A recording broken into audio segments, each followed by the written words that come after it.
ఆవిడకి అంత అర్థమైపోయింది. ఏమని?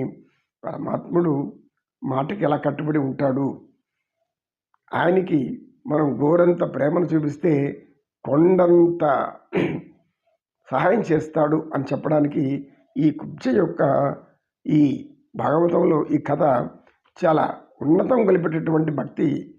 అలా మనకు ఎంతోమంది కనబడతారు. ఇప్పుడు మనం గోదాదేవి ఆండాళమ్మ అనుకున్నాం కదా, శ్రీవల్లిపుత్తూరులో. ఆమె ప్రతి సంవత్సరం ధనుర్మాసంలో ఆమె పాసురాలు పాడుతూ ఉంటారు. ఎందుకు? ఆమె సర్వస్వం పుట్టినప్పటి నుండి పరమాత్మకి రంగనాథ స్వామికి అంకితమైంది. అదేవిధంగా మీరాబాయి, అనేక మంది ఉన్నారు పరమాత్మతో ఆ విధంగా లీనమైపోయినటువంటి స్త్రీలు. ఎందుకంటే వాళ్ళు కారణ జన్మలు. పూర్వం రామావతారంలో లేదా కృతయుగంలో ఇప్పుడు ఏదో సాయం చేసి ఉంటారు, వాళ్ళకి మాట ఇచ్చుంటాడు పరమాత్మ.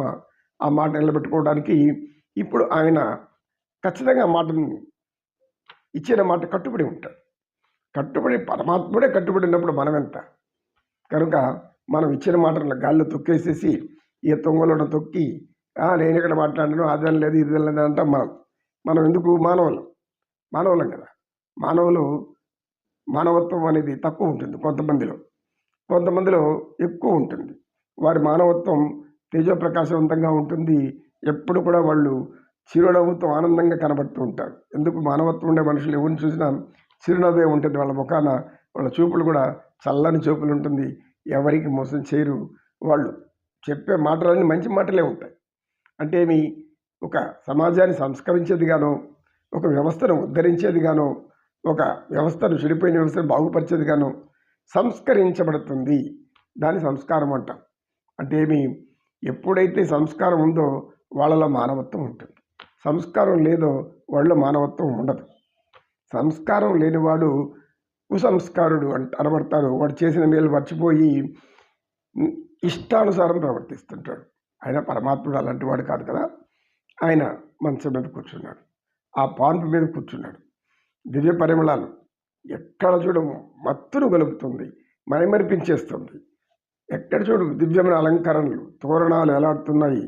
ఆ ఇల్లంతా కూడా ఒక అద్భుతమైన వనంలాగా తీర్చిదిద్ది ఉంది కుబ్జ. ఆ యొక్క ఇంటిని, ఆమె ఉన్న గృహం, పాన్పు ఉన్నటువంటి ఆ యొక్క గదిలోకి తీసుకెళ్ళింది. ఆయన్ని గదిలోకి తీసుకెళ్ళి కూర్చోబెట్టింది. పరమాత్ముడు అలా మోహం చూపు చూస్తున్నాడు. ఆమె లోపల ఎనలేనటువంటి కామదాహం పెరిగిపోతుంది. కామదాహం అంటే వ్యామోహం. మన ముందర ఒక మంచి సువాసన కలిపి రుచికరమైనటువంటి ఒక తీపి పదార్థాన్ని ముందర పెడితే మనం ఏం చేస్తుంటాము? వాళ్ళు ఎవరో ఒక ఇంటికి అతిథులుగా వెళ్తాము. వెళ్ళినప్పుడు అనేక రకాల తీపి పదార్థాలు పెడతారు. దాంట్లో ఇష్టమైన తీపి పదార్థం అక్కడ ఉందనుకోండి, ఏం చేస్తాము? ఎప్పుడెప్పుడు తినాలా అనేటువంటి కోరిక ఉంటుంది. అలా ఆ కోరిక వల్ల ఏమవుతుంది? నోటి లోపల లాలాజలం కూడా ఊరుతూ ఉంటుంది. నోరు ఊరుతుంది అంటారు కదా. నోరు ఊరుతుంది. అబ్బా, ఈ చూస్తుంటే నోరు ఊరుతుంది. మామిడి పళ్ళు చూస్తే నోరు ఊరుతుంది. ఇలా అనేక రకాల పదార్థాలు చూసినప్పుడు కొంతమంది నోరు ఊరుతుంది. అంటే లోపల లాలాజలం స్రవిస్తుంది. ఈ విధంగా కుబ్జ పరమాత్మను చూస్తూ అతను ఒక మధురమైన ఫలము, లేక మధురమైనటువంటి ఒక తేనె తుట్టో, లేదా మధురమైనటువంటి ఒక అందాల సౌందర్యం కలిగినటువంటి ఏదో అనుకొని అలా లోపల భయమర్చిపోతూ ఉంది. ఎలా తాకాలి, ఎలా ఏం చెయ్యాలి, ఏం అర్థం కాలేదు. అలా చూస్తూ ఉంది. ఎలా చూస్తుందంటే లోపల మోహావేశం పుట్టుకొస్తుంది కళ్ళ నుంచి. ఎందుకు? సహజంగా కామవికారం కలిగిన వాళ్ళు ఆ చూపులు ఒక రకంగా మారిపోతుంటాయి స్త్రీలకు. వాళ్ళ ఆ చూపులు అర్థమైపోతుంది వీళ్ళు ఏం కోరుకుంటున్నారా అనేది. కనుక ఈమె అతి పవిత్రమైనటువంటి మనసుతో పరమాత్మను ఆ చూపుల్లో అంటే నన్ను ఇష్టసఖిగా చేసుకో అనేటువంటి మాట ఆ రోజు అనింది. ఆ మాటలో హావభావాలు చూపెడుతుంది. అంటే బాడీ లాంగ్వేజ్ అంటాం. ఆమె బాడీ లాంగ్వేజ్ వారగా సిగ్గుపడి ఒక స్తంభం పక్కన నిలబడుకొని అలా చూస్తుంది కృష్ణుణ్ణి. ఓరగా ఏమంటాడో, నన్ను కాదంటాడో అవునంటాడో, పరమాత్మ అనుగ్రహం ఉందో లేదో లోపల అనుమానం. పరమాత్ముడు దూరం వచ్చాడంటే అనుగ్రహం లేకపోతే ఎందుకు వస్తాడు అనే ఆలోచన ఆయనకు లేదు. పరమాత్ముడు ఇంటి వరకు వచ్చినవాడు లోపలికి రాకుండా పోతాడా? లోపలికి వచ్చినవాడు నీ కోరిక తీర్చుకుంటూ పోతాడా? పోడు కదా. కనుక ఆమె అలాంటి వేదనతో అలా చూస్తూ ఉంది. ఎప్పుడెప్పుడు తాకుతామా అని ఎప్పుడెప్పుడు కౌగిలించుకుంటామా, ఎప్పుడు ముద్దు పెట్టుకుంటామా అనేంత ఆతృత ఆమెలో ఒక సౌందర్యపరమైనటువంటి మోహానికి లోకనైపోయింది. ఆ మోహ పరవశాన్ని గమనించాడు పరమాత్ముడు. మెల్లగా చిరునవ్వు నవ్వి, ఎందుకు అంత సిగ్గుపడతావు? హస్తాన్ని చేతిలోకి తీసుకుంటాడు. కుడిచి అలా పట్టుకుంటాడు. ఒళ్ళంతా జలధరిస్తుంది. ఒళ్ళంతా కూడా మైకంతో ఆమె ఎలా తన్మయత్వం చెందిందో భాగవతం అంత అద్భుతంగా రాస్తాడు వ్యాస భగవానుల వారు.